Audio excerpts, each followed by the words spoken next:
Varicose veins కి సరైన చికిత్స కోసం సంప్రదించండి ఎవిస్ హాస్పిటల్. నమస్తే రమగారు. నమస్తే జయ. రమగారు, ఏదైనా సిరీస్ కొత్తది స్టార్ట్ చేద్దామండి. చిన్న సిరీస్ స్టార్ట్ చేద్దాం. ఇంతకుముందు చిలుక చెప్పిన రహస్యం నండూరు రామ్మోహన్ రావు గారిది కథ ఒకటి చెప్పుకున్నాం మనం. అవును కదా. అవును. అయితే ఆ రోజు వాళ్ళు చెప్పిన వీడియోలో వాళ్ళ అమ్మాయి విని నాకు ఇంకొక పుస్తకం పంపించారు నిర్మల్ గారు. ఇదేంటంటే మయూర కన్య. ఈయన జ్యోతిబాల పేరుతోటి రాశారు నండూరు రామ్మోహన్ రావు గారు ఆ కథని. అది బాలజ్యోతి పుస్తకాలకి అనుబంధ చిన్న చిన్న నవల్స్ వచ్చి ఆ రూపంలో చేశారనమాట. చిన్న కథే, అంటే పెద్ద సీరియల్ ఏం కాదు, ఒక 3-4 భాగాలలో అవుతుంది. ఓకే, బాగుంటుంది కదా. నండూరు రామ్మోహన్ రావు గారి శైలి కొంచెం డిఫరెంట్గా ఎలా ఉంటుందంటే చిల్డ్రన్ ఫ్రెండ్లీ అనమాట.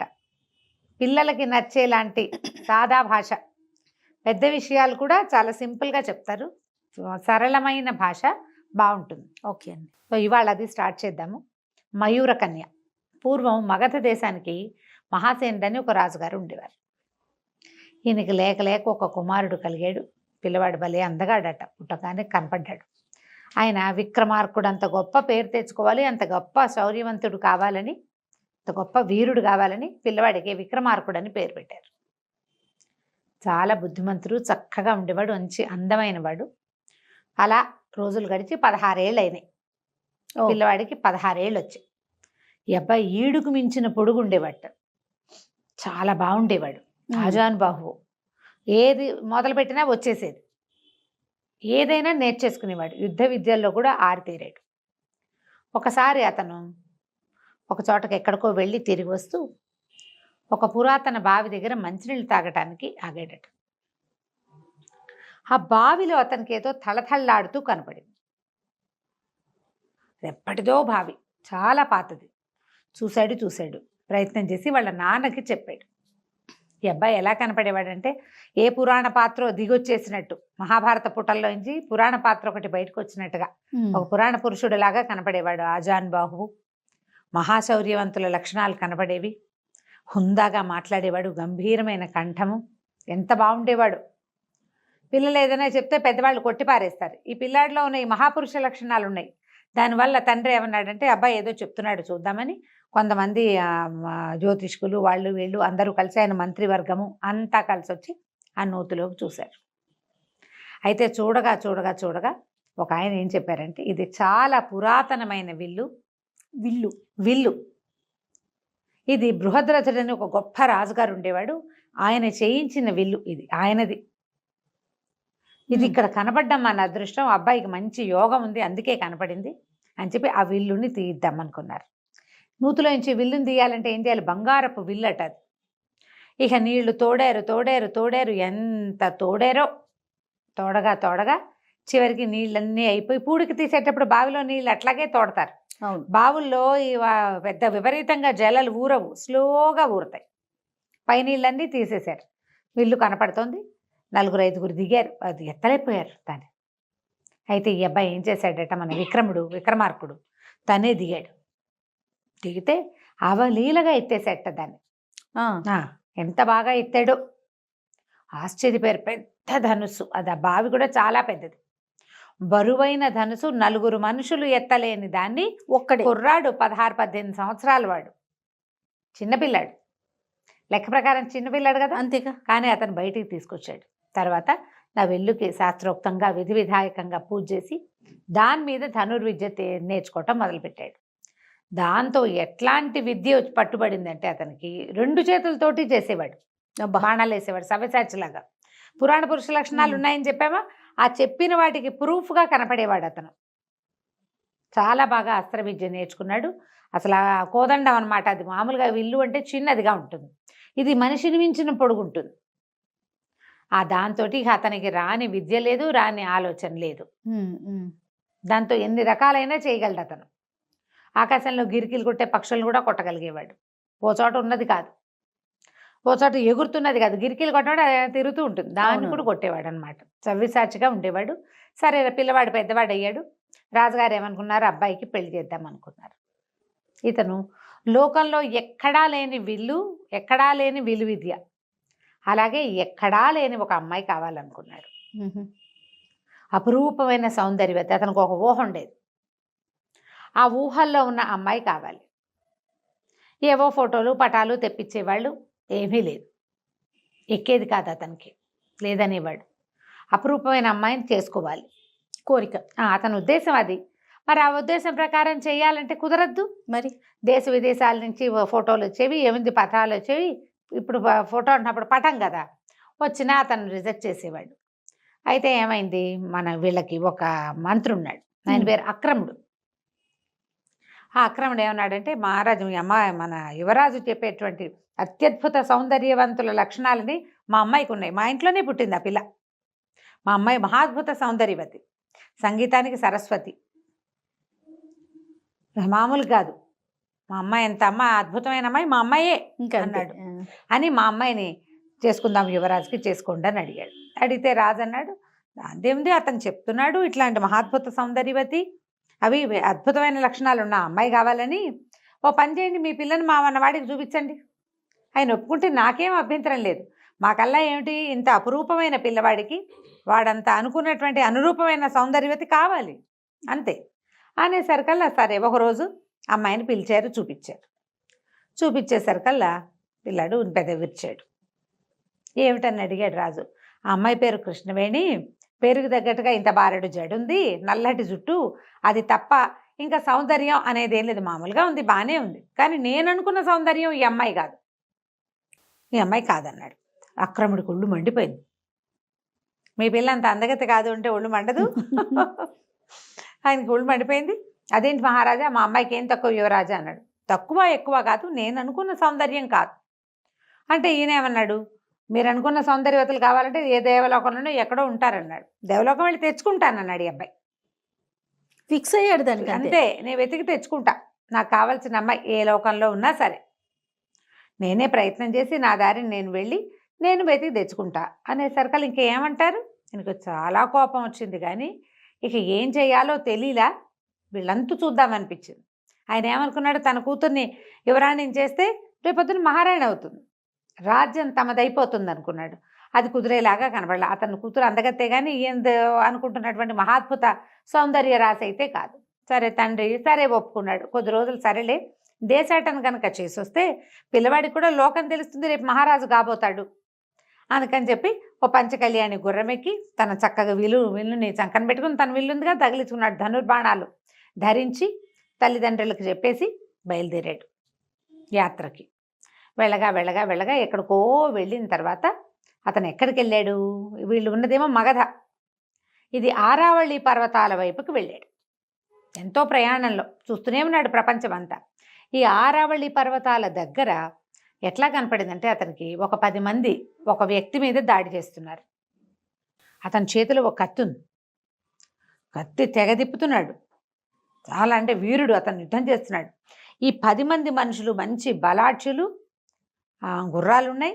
వాళ్ళ డ్రెస్సింగ్ అది చూస్తే వాళ్ళు ఏదో ఉన్నత వంశాల వాళ్ళుగా లేరు, కొంచెం కుస్తీ పట్లు అవి పట్టే వాళ్ళలాగా ఉన్నారు. అంటే సాఫిస్టికేటెడ్ డ్రెస్సింగ్లో లేరనమాట. అప్పట్లో బట్టల్లో వేర్పాట్లు ఉండేవి, క్షత్రియోచితమైన బట్టలు వేరు, పనిపాటల వారి బట్టలు వేరు, తెలిసేది అట్లా. ఇతను ఏమనుకున్నాడు, చూస్తున్నాడు ఈ లోపల ఉన్న వాడి కత్తి కదలిక, వాడి లాఘవము, వాడి కదలికలు చాలా ఆసక్తి గొలుపుతున్నాయి. ఇతనికి కత్తి యుద్ధాలు అవి అలవాట్లేదు, విలువిద్యే కదా వచ్చు. కానీ అయితే ఏమైంది, సరే చూస్తూ ఉండగానే ఒకడెవడో దొంగ దెబ్బ తీయబోయాడు.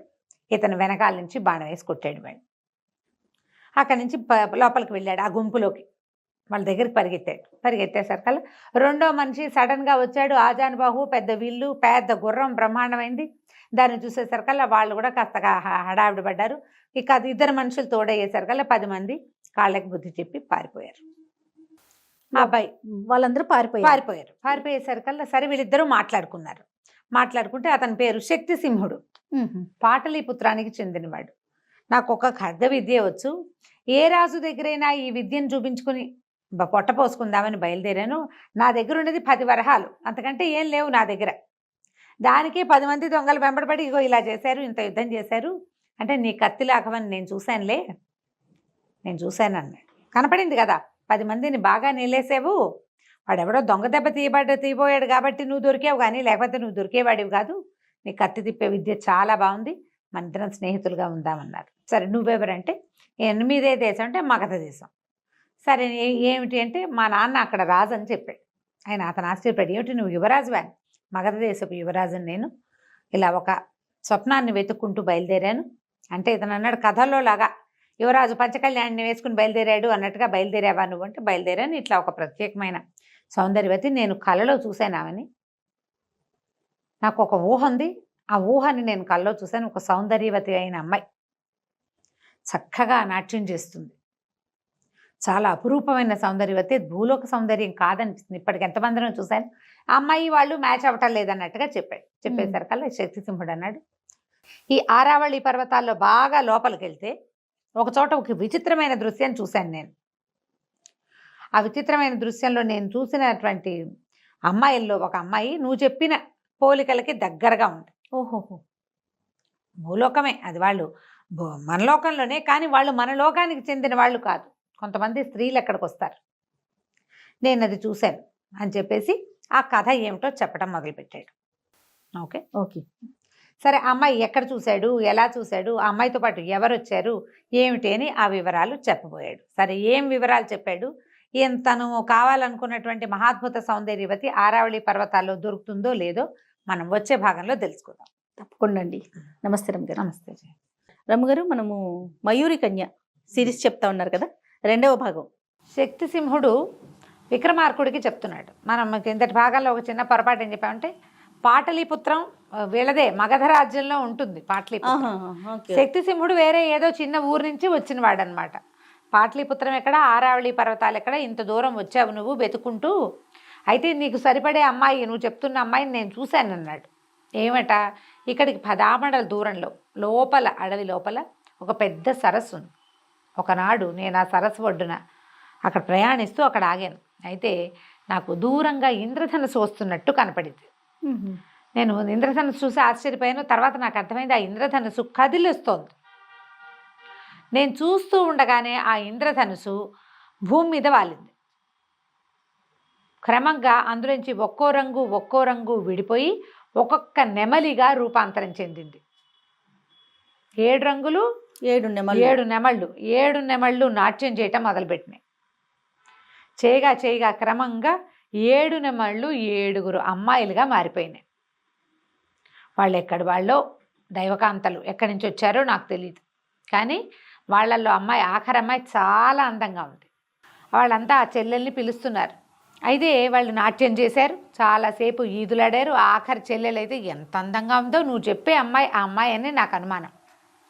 తర్వాత వాళ్ళు మళ్ళీ ఉత్తరీయాలు అవి పెట్టి సరస్సులో ఈదులాడారు, చాలాసేపు పాటలు పాడుతూ కోలాహలంగా గడిపారు. తర్వాత 7 నెమళ్ళుగా మారి తర్వాత ఇంద్రధనుసుగా మారి వెళ్ళిపోయారు. నాకు అర్థమైనంత మటుకు వాళ్ళు ప్రతిరోజు వస్తారు. బాగుంది, నేను చూసా వాళ్ళని. మనకెందుకు, ఎవరో దేవతా స్త్రీలని, నా దారిని నేను వచ్చేసా. ఇప్పుడు నువ్వు చెప్తున్నావు కదా, కావాలంటే వెళ్ళి చూద్దాం పద అంటే సరే ఏమనుకున్నారు, చూద్దాం. చూడాలంటే ఇతని దగ్గర పంచకళ్యాణి ఉంది కదా, పంచకళ్యాణి మీద 2 ఎక్కితే బాగోదు, కాసేపు వరకు ఓకే. పైగా 2 బలశాలులు కదా. ఏం చేశాడు మన విక్రమార్కుడు, ఊళ్ళోకి దాని సమీపంలో ఉన్న ఒక చిన్న పట్టణంలోకి వెళ్ళారు. వెళ్ళి ఆ పూటకు విశ్రాంతి తీసుకుని అక్కడ ఇంకో గుర్రం కొన్నాడు శక్తిసింహుడి కోసం. చేరో గుర్రం, తన గుర్రం తను, శక్తిసింహుడి కోసం కొన్న గుర్రాన్ని అతను ఎక్కి ఆ ఆరావళి పర్వతాల లోపలి భాగాల్లో ఉన్న ఆ పెద్ద సరస్సు అక్కడికి వెళ్ళారు. గుర్రాలని వేరే చోట కట్టేశారు. వీళ్ళిద్దరూ ఆ సరస్సు దగ్గరున్న పొదల్లో దాక్కుని కూర్చుని ఉన్నారు. సమయం గడిచింది రాలా. నువ్వు నిజమే చెప్పావా, ఇది జరుగుతుందా అని ఆశ్చర్యంగానే ఉంది. జరగకపోతుంటే సరికల్లా జరిగిందో లేదో అన్న అనుమానం వస్తుంది కదా. చూద్దాం అంటుండగానే మధ్యాహ్నం ఎండెక్కేసరికల్లా దూరంగా ఇంద్రధనుసు కనపడింది. అదుగో వస్తోందన్నాడు. ఇద్దరు నిశ్శబ్దంగా కూర్చున్నారు. ఇంద్రధనుసు భూమి మీదకి వాలింది. ఒక్కో రంగు విడిపోయింది, ఒక్కొక్క నెమలిగా మారింది. నెమళ్ళు నాట్యం చేయటం మొదలుపెట్టాయి.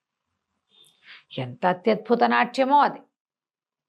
అక్కడి నుంచి ఒక్కొక్కళ్ళు ఒక్కొక్క స్త్రీగా మారిపోయారు.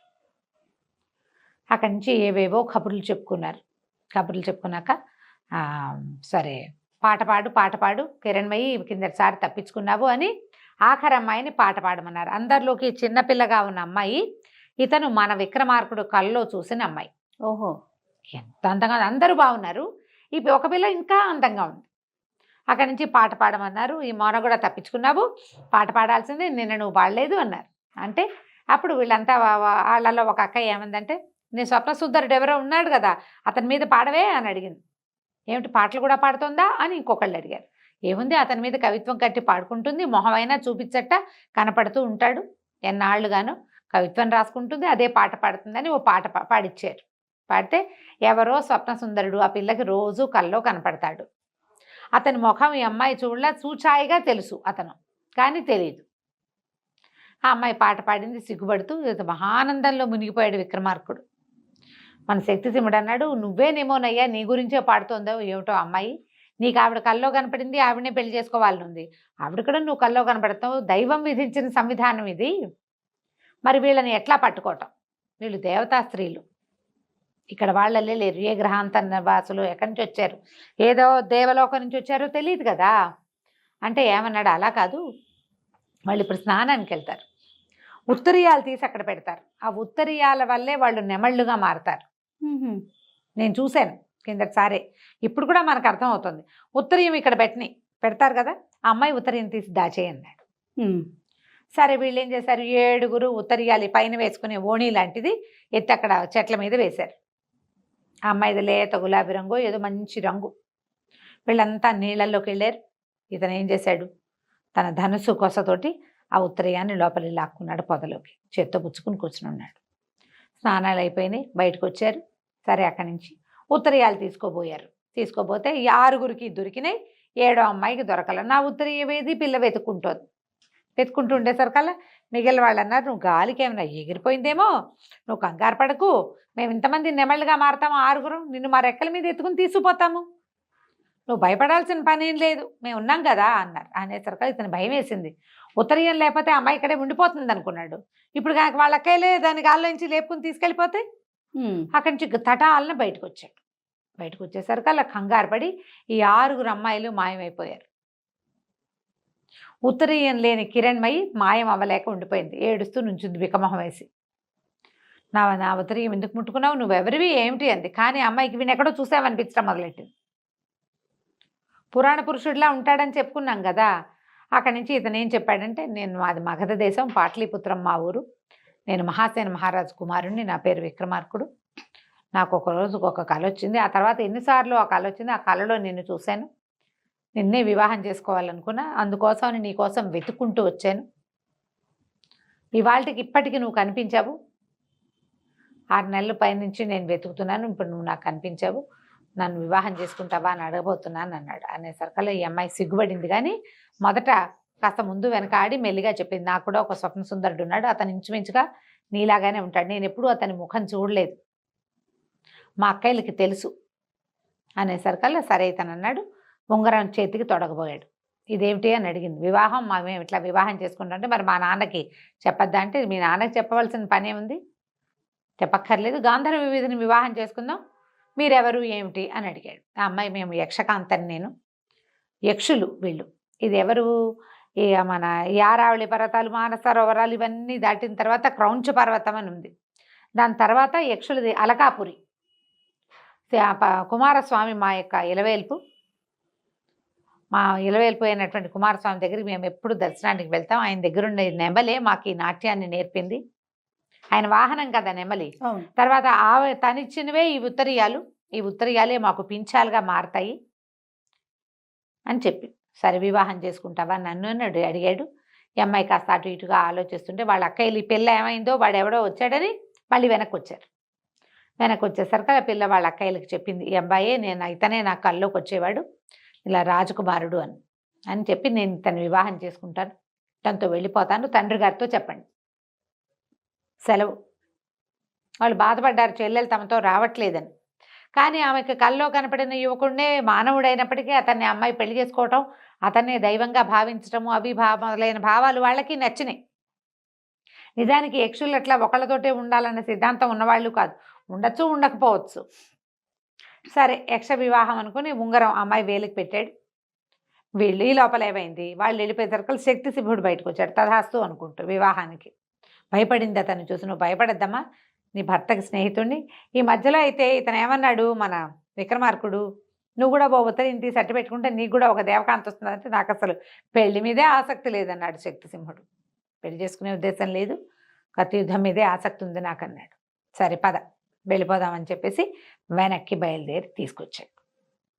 ఇతను ఏ కన్యని కల్లో చూశాడో ఆమెని కొంతకాలం తిరిగి ఆమెని ఆ మహాద్భుత సౌందర్యవతిని సాధించుకొచ్చాడు. ప్రజలంతా ఆశ్చర్యపోయారు కిరణ్మయి సౌందర్యం చూసి. తండ్రి ఆశ్చర్యపోయాడు. అక్రముడికి మాత్రమే ఒళ్ళు మండిపోయింది. చెప్పటం ఏమిటి, సాధించుకురావటం ఏమిటి, పిచ్చి కుళ్ళు వచ్చేసింది. ఎలాగైనా సరే వీళ్ళు అంతు చూడాలనుకున్నాడు. అయితే రాజుగారు వివాహం తలపెట్టేసరికల్లా అక్రముడు అన్నాడు, ఆయన గాంధర్వీధిని వివాహం చేసుకొచ్చానని చెప్పాడు కదండి, ఇంకెందుకంటే అక్కడెక్కడో గంధర్వమో యక్షమో చేసుకుంటే ఎట్లా, ప్రజలందరూ చూడొద్దు యువరాజు వివాహం అని బాగా గ్రాండ్గా పెళ్లి ఏర్పాట్లు అవి చేశారు. ఈ పెళ్లి ఏర్పాట్లలో ఈ అక్రముడు ఏం చేశాడు, వీళ్ళకి అవతలున్న కళింగ రాజుతోటి మాట్లాడి మేము పెళ్లి హడావిడిలో ఉంటాము, మేము ఎట్లాగూ నువ్వు రాజ్యాన్ని ఆక్రమించు, మా వాళ్ళు యుద్ధంలో ఓడిపోతారు, మా రాజ్యాన్ని నీకు కట్టబెడతాను, మా పిల్లని నువ్వు పెళ్లి చేసుకో, ఇలాంటి ఒక వడంబడికతోటి ఆ కళింగ రాజుకి వీళ్ళ తాలూకు ఆనుపానులు అందించేశాడు. వీళ్ళేమో పెళ్లి హడావిడిలో ఉన్నారు. మామూలు మన ఇంట్లో పెళ్ళి అయితేనే మనకు నెల రోజుల హడావిడి, రాజుగారి పెళ్లికి ఇంకా గందరగోళంగా ఉంటుంది కదా. ఈ గోలలో ఉన్నారు. ఈ కళింగ రాజు ఎట్లా వీళ్ళ మీదకు దూసుకొచ్చాడు, ఏం జరగబోతుందో మనం వచ్చే భాగంలో తెలుసుకుందాం. తప్పకుండా అండి. నమస్తే రమ్మగారు. నమస్తే. మయూరి కన్య సిరీస్ చేస్తా ఉన్నాం రమ్మగారు, 3వ భాగంలో ఉన్నాం. విక్రమార్కుడు కిరణ్మయి అనే మయూర కన్యని తీసుకుని వచ్చేసాడు. రాజుగారు ఏమనుకున్నాడంటే యక్షల దగ్గర వివాహం చేసుకున్నాడు, ఇక్కడ మనం కూడా వివాహం చేద్దామని గ్రాండ్గా వివాహం తలపెట్టారు. అయితే తన కూతుర్ని యువరాజుకి ఇచ్చి పెళ్లి చేయాలనుకున్న మంత్రి అక్రముడికి మాత్రం చాలా ఒళ్ళు మండిపోయింది. సహించలేనట్టుగా ఉంది. నా కూతురు ఎక్కాల్సిన రాజ్యం, ఈయన ఓవర్ యాక్షన్ తోటి ఎక్కడి నుంచో వెళ్ళి ఎక్కడి నుంచో ఎవతనో తీసుకొచ్చేసాడు. ఎలాగైనా ఇది చెడగొట్టేయాలి, నా కూతురు అనుభవించిన రాజ్యం కూడా ఉండకూడదు అనుకున్నాడు. ఇలాంటి స్వార్థపరులు ఎప్పుడూ కనిపిస్తారు. అతను ఏం చేశాడంటే వీళ్ళ రాజ్యానికి కొంత దూరంలో అవతలగా ఉన్న కోసల రాజ్యాధిపతి అయిన కుటిలవర్మతోటి మాట్లాడాడు. ఈ కుటిలవర్మకి ఎప్పటి నుంచో ఈ మగధ మీదకి రావాలని ఉంది. ఈ మగధ ఏంటంటే మంచి సస్యశ్యామలమైన సుభిక్షమైన రాజ్యం. రాజు చాలా గట్టివాడు, పైగా ఈ రాకుమారుడు ఇలాగ సవ్యసాచి కదా, తనకు దొరికిన విల్లు, అతను వేయగలిగేటువంటి బాణాల ఆ ప్రజ్ఞ, అతని శౌర్యం వల్ల చుట్టుపక్కల ప్రాంతాల్లో అన్ని చోట్ల ఉన్న వీరులు శూరులు ఎంతమందో మగధ రాజ్యంలో చేరారు.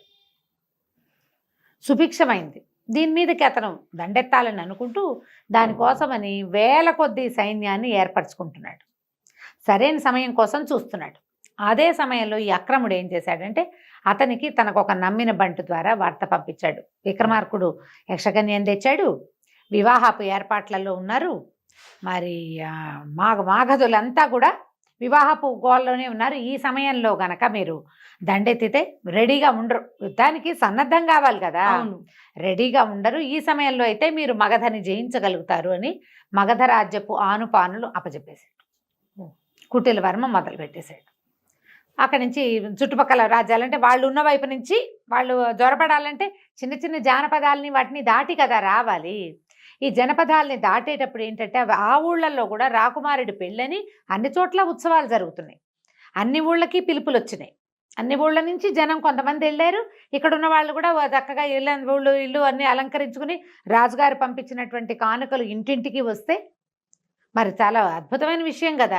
వీళ్ళంతా పెళ్లి ఏర్పాట్లలో పెళ్లి వార్తలు తెలుసుకోవడం కోసం ఉత్సాహంగా ఇవాళ ఏం ప్రోగ్రాము, రేపు ఏం ప్రోగ్రాము, ఏ రాజులు వచ్చారు, ఎవరు రాలేదు, ఈ గందరగోళంలో ఉండి ఎవరు అస్త్రము ధోరణే లేదు. వాడు చొచ్చుకు రావటం మొదలుపెట్టాడు. సరిగ్గా మగధ మీదకి వచ్చేసాడని, కొన్ని జానపదాలని అతను పట్టేశాడని, తర్వాత ఏమో ఏమంటారు దాన్ని, ఊళ్ళోకి ప్రవేశించడానికి దగ్గరకు వచ్చేస్తున్నాడని వార్త ఎప్పుడు వచ్చింది, వివాహపు రోజే వచ్చింది. ఓహో, గొల్లు మనిపోయారు ప్రజలు. అందిన కాడికి ఆయుధాలు పట్టుకుని సైన్యం సమాయత్తం చేసుకున్నాడు. విక్రమార్కుడు పెళ్లి పీటల మీద నుంచే లేచి వెళ్ళిపోయాడు.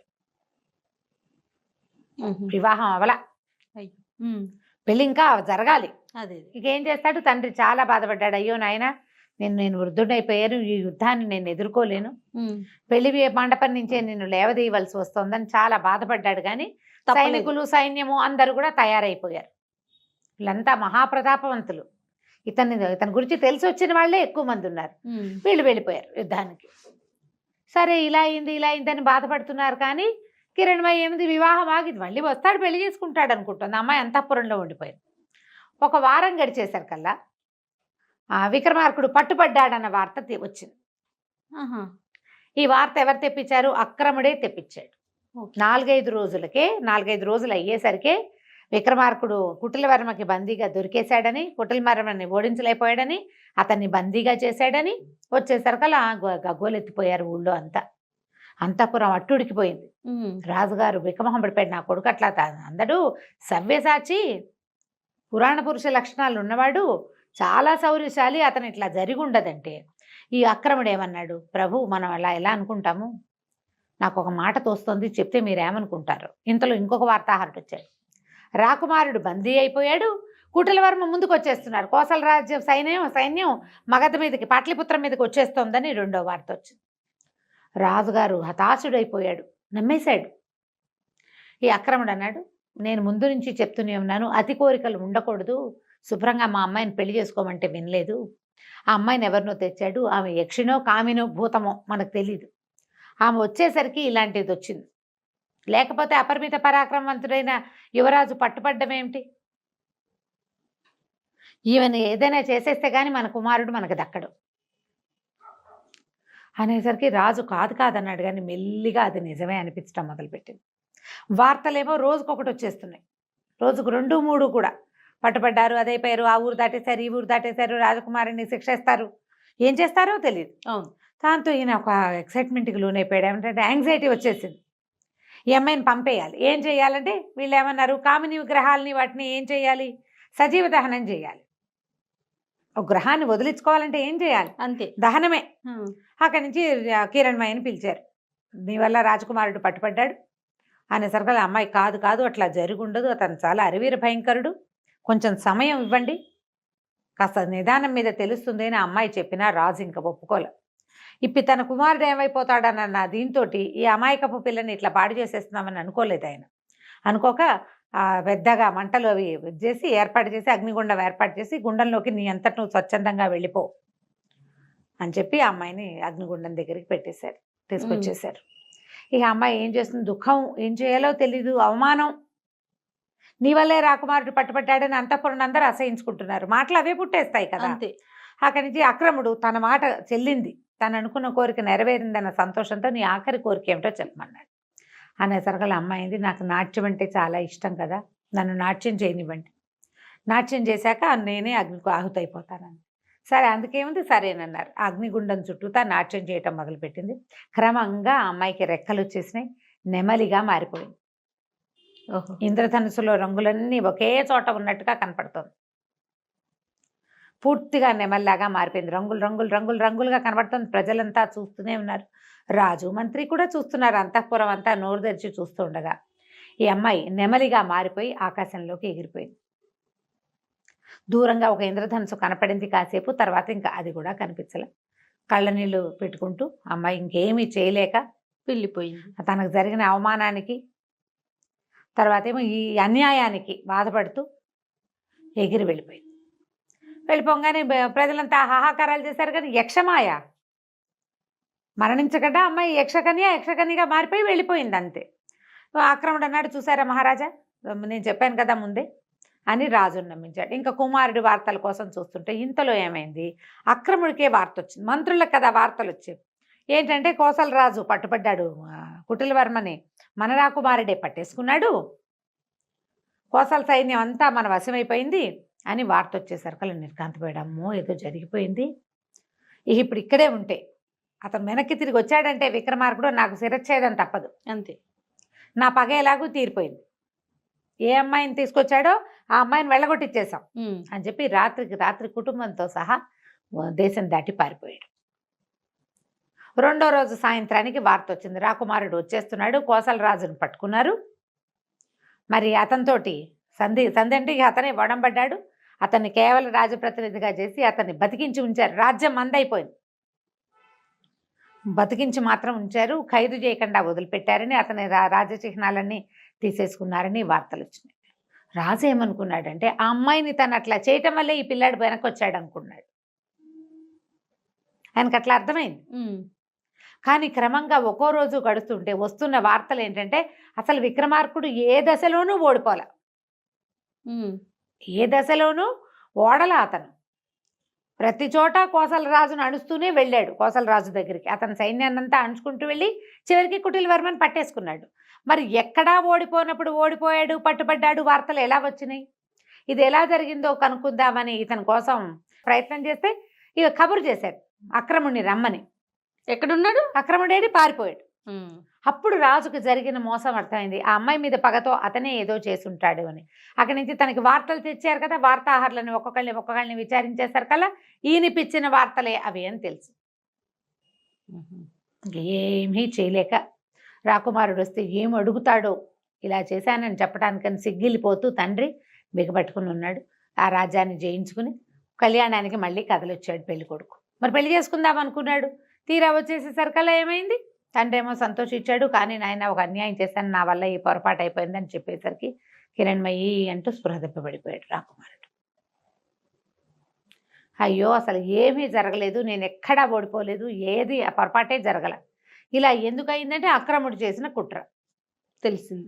ఇప్పుడు ఆ అమ్మాయిని తెచ్చుకోవటం ఎట్లా, నేను ఎలా బతికుండను అని ఏడుస్తూ ఉండిపోయాడు. శక్తిసింహుడు అన్నాడు, ఇంత బాధపడద్దు, మనం ఎక్కడ అమ్మాయిని చూసామో అక్కడ వెళ్ళు, అక్కడికి వెళ్ళంటే ఆ అమ్మాయి ఇంకా ఇక్కడ ఎందుకు ఉంటుంది? ఇంత అవమానపడ్డాక మళ్ళీ భూలోకానికి వస్తుందా? వాళ్ళ అక్కయ్యలు మాత్రం వస్తారా?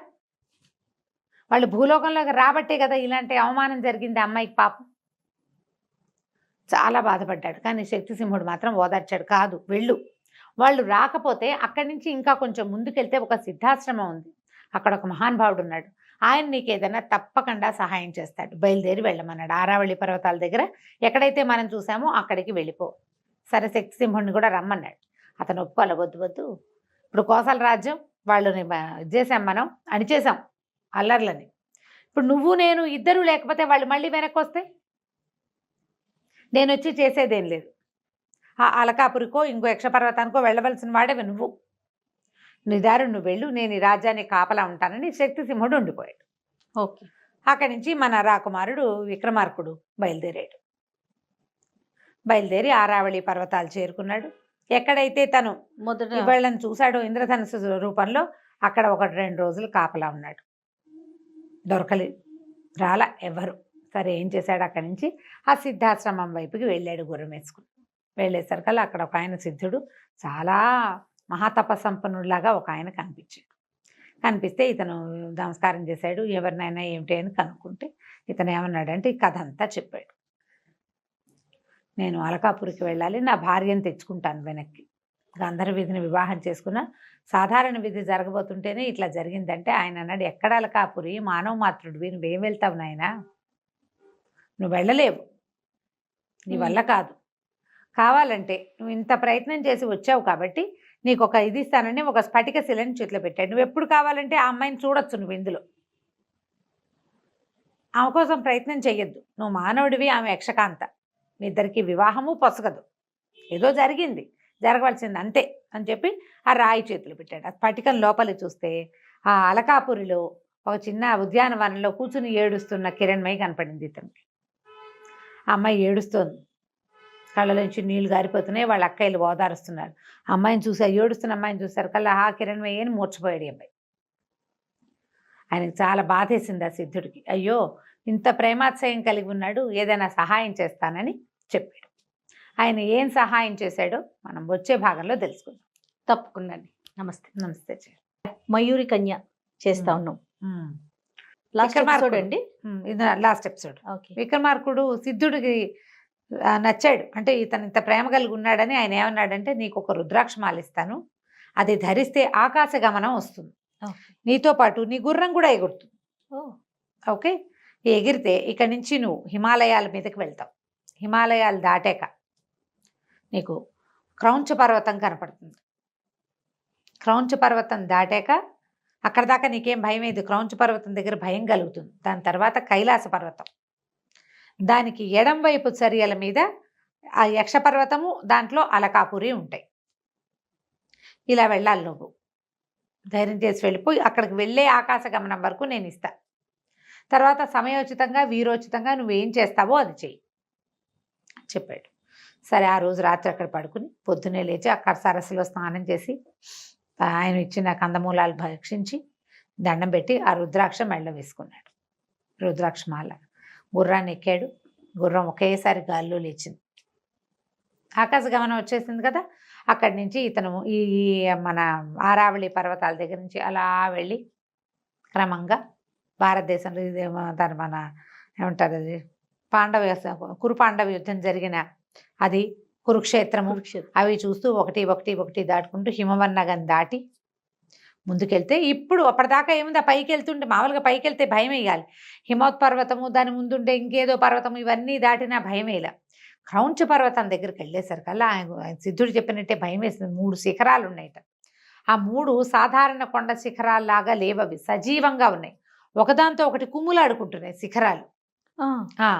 ఒకటి రెండో దాన్ని కుమ్ముతుంది, అది వంగిపోగానే మూడోది వచ్చి మొదటి దాన్ని కుమ్ముతుంది. ఇట్లా పైకి కిందకి పైకి కిందకి అయిపోయింది. ఒకటి గుద్దేసుకుంటున్నాయి. దేవతలు కూడా భయపడతారు వాటి మధ్యలోకి వెళ్ళటానికి. అవి ఎలా దాటాలో తెలియలే. ఏ క్షణాన్ని ఏది పైకి వచ్చేస్తుందో తెలీదు, ఏది కుంగిపోతుందో తెలీదు. మూడోది వచ్చేస్తుంది. ఈ రెండింటిని చూసుకుంటే మూడోది వచ్చేస్తుంది. అప్పుడు వీరోచితమైన ఆలోచన ఒకటి చేశాడు. ఒకేసారి తన ధనుసుకి 3 బాణాలు సంధించి 3 బాణాలని 3 శిఖరాలకి తగిలేలాగా కొట్టాడు. దెబ్బకి కుంగంగానే గుర్రాన్ని నదిలించి దాటేశాడు. దాటేస్తే కైలాస పర్వతం దాటాడు. పరమేశ్వరుడికి పైనుంచే నమస్కారం చేసుకున్నాడు. యక్ష పర్వతం కనపడింది. అక్కడి నుంచి అలకాపురి ఎంత బాగుందో, అక్కడ ఎంత బంగారం ఉందో. ఇల్లు అది కుబేరుడిది కదా అలకాపురి అనేసరికల్లా ఆ నగరం మొత్తం అంతా బంగారుమయం, బంగారంతో చేసిన ఇళ్ళు, వాకిళ్ళు. అసలు ఎన్ని రకాల కట్టడాలు, ఎంత బంగారమో, ఎలా మెరిసిపోతోందో అది. చాలా చాలా చాలా బాగుంది. అక్కడి నుంచి ఒక సరోవరం ఉంది, పెద్ద పెద్ద సరోవరాలు, ఒక పెద్ద ఉద్యానవనం, చైత్ర రథం అట దాని పేరు. అందులో ఒక పెద్ద సరస్సు ఉంది. కిరణ్మయి మొదట కలిసినప్పుడు చెప్పింది, మీకు మానస సరోవరం ఉంది కదా, మీరు ఇక్కడికి ఎందుకు వస్తారు అంటే, మాకు కూడా చైత్ర రథంలో పెద్ద సరస్సు ఉంది, దాంట్లో బంగారు హంసలు తిరుగుతూ ఉంటాయి. హంసలకి నెమళ్ళకి వైరం. మేము నాట్యం చేస్తాం, ఈ నెమళ్ళుగా మారుతాం, వాటికి పడదు. అందుకని మేము అక్కడ కాకుండా భూలోకానికి వస్తున్నాం, మా నాట్యానికి అడ్డం లేకుండా ఉండటం కోసం అని చెప్తుంది. అది ఇప్పుడు చూస్తాడనమాట. బంగారు తామర పువ్వులు, ఈ హంసలు ఆ తామర తోళ్ళని కొరికి తింటున్నాయి. పువ్వులు ఇట్లా బంగారు రంగు పువ్వులు, కింద చక్కటి నీరు పీల్చడానికి తామర తూళ్ళు ఉంటే తామర తూళ్ళని తింటాయి. చాలా విశేషంగా ఉంది.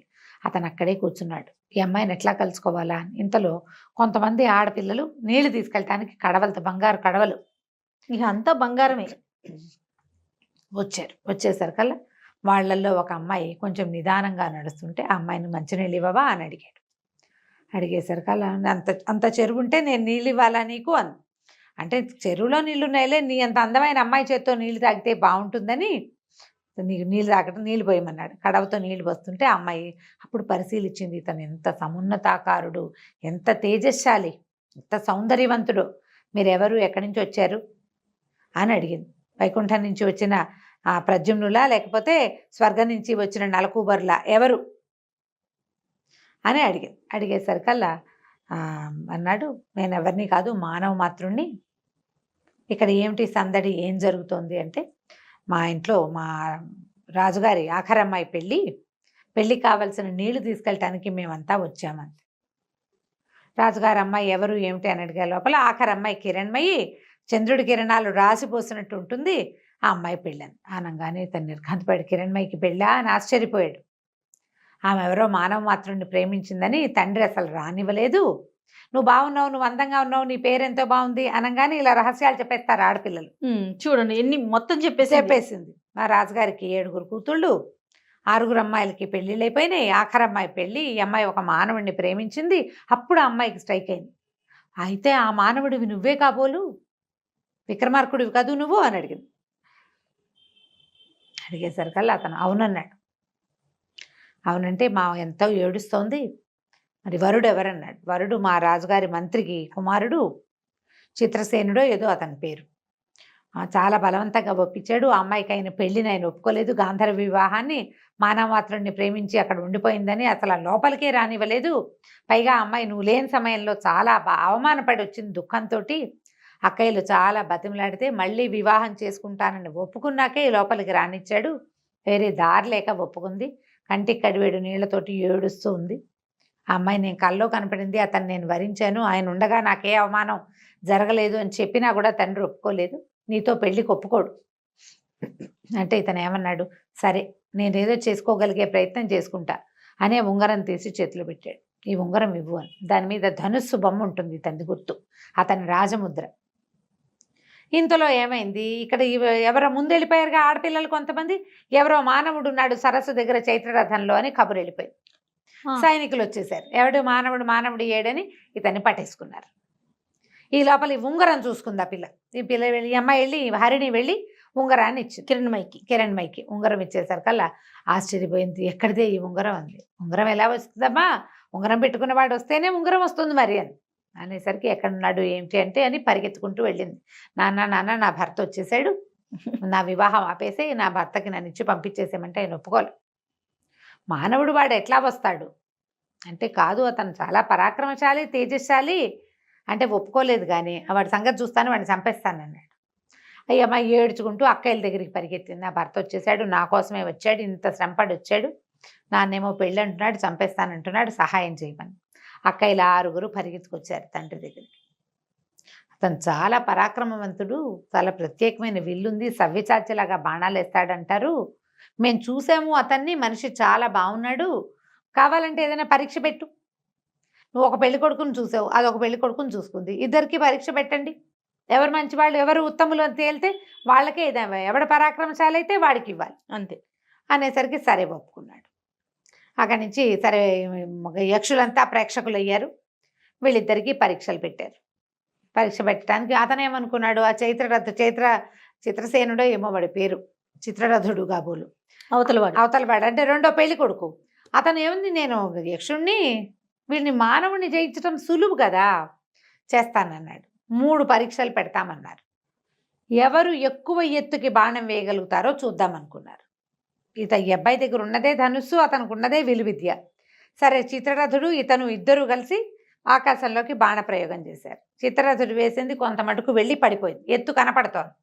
ఇతను వేసిన బాణం ఎంత పైకి వెళ్ళిందంటే, ఈ అబ్బాయి బాణం పడిపోయినా అతనిది పైకి వెళ్తూనే ఉంది, విక్రమార్కుడిది పైకి వెళ్తుంటే ఆకాశంలో ఒక గరుడు పక్షి తిరుగుతోంది, అది ఆ బాణాన్ని నోట ఖర్చుకుని తీసుకుపోయింది. బాణం కింద కూడా రాల, పైకే వెళ్ళిపోయింది. జనం అంతా చప్పట్లు కొట్టారు, కానీ ఆయన ఒప్పుకోవాలి. అదేతో పక్షి పట్టుకెళ్ళిపోయింది కాబట్టి ఇది కుదరదు, ఇంకో 2 పరీక్షలు ఉన్నాయి చూద్దామన్నారు.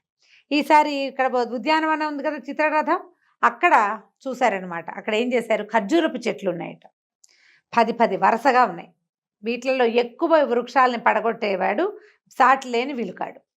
ఇద్దరు చెరుకో పక్కన వేశారు, నుంచున్నారు.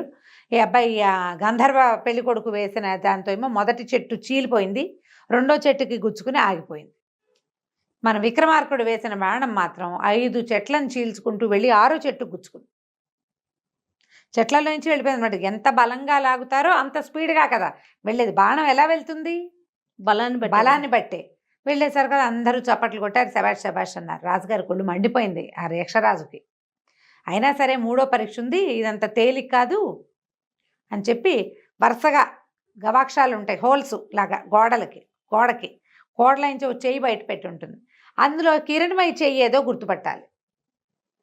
7 అమ్మాయిలు నుంచున్నారు, 7 హోల్స్ ఉన్నాయి, 7 కిటికీలోంచి చెయ్యి బయటకు వచ్చింది. ఈ అబ్బాయి ఆ చెయ్యి పట్టుకుని చెప్పాలి.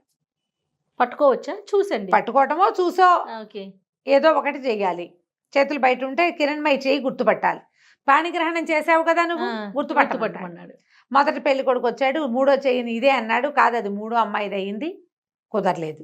ఊరికే అంటే ఫ్లూక్గా చేయవలసిందే. కాకపోతే ఇతను మాత్రం ఒక్కో చెయ్యి చూసుకుంటూ వెళ్ళాడు. మధ్యలో కిరణ్మయి చెయ్యి గుర్తుపట్టాడు. ఆ చేతి మధ్యవేలికి తన బాణం గుర్తున్న ఉంగరం ఉంది, తందే ఉంగరం. సమయస్ఫూర్తితో ఆ అమ్మాయి ఆ ఉంగరం పెట్టుకుని అతనికి సహాయం చేసింది. ఇందులో ఇతని ప్రజ్ఞ కాదు, జస్ట్ ప్రెజెన్స్ ఆఫ్ మైండ్ ఉంది అంతే. అన్ని చేతులు ఒకేలా ఉంటాయి, ఒకే వయసు ఉన్న ఆడపిల్లల చేతులు ఒకలానే ఉంటాయి, అందరికీ కంకణాలు ఉంటాయి, ఉంగరాలు ఉంటాయి, గోళ్ళకి రంగులు అవి ఉంటాయి. సమయస్ఫూర్తిగా ఉంగరాన్ని చూసుకున్నాడు అంతే. గుర్తుపట్టేసరికల్లా ప్రజలంతా సంతోషించారు. అమ్మాయి ఎవరి మీద మనసు పడిందో అతను సరైన వాడు, అది కదా కావాలి. అమ్మాయిలు మనసులో ఏమిటి పడుతూనే ఉంటారు ప్రతి వాళ్ళ మీద, చాలామంది మీద మనసు పడతారు ఆడపిల్లలు. ఆ క్షణానికి ఎవరు నచ్చితే వాళ్ళే. అవతల వాడు దానికి తగిన కెపాసిటీ ఈ పిల్లని రక్షించగలిగేవాడు కావాలి కదా. సరే, రాజు చాలా సంతోషించి ఆ యక్షరాజు కిరణ్మయిని ఇచ్చి విక్రమార్కుడికి వివాహం చేసేసాడు. కొంతకాలం అక్కడ గడిపిన తర్వాత బోల్డంత సంపదతోటి, తర్వాత ఈ యక్షలోకంలో ఉండేటువంటి అనేక రకాల వింతలు విడ్డూరాలతో కూడినటువంటి పెద్ద విమానంతో ఈ అబ్బాయి ఆ గుర్రం ఎక్కి తన భార్యను కూడా తనతో పాటు ఎక్కించుకుని భూలోకానికి తీసుకొచ్చేసుకున్నాడు. చాలా కాలం పాటు మయూరకన్యతోటి భూలోకాన్ని పరిపాలిస్తూ హాయిగా సంతోషంగా ఉన్నాడు. కథ కంచికి మనం ఇంటికి.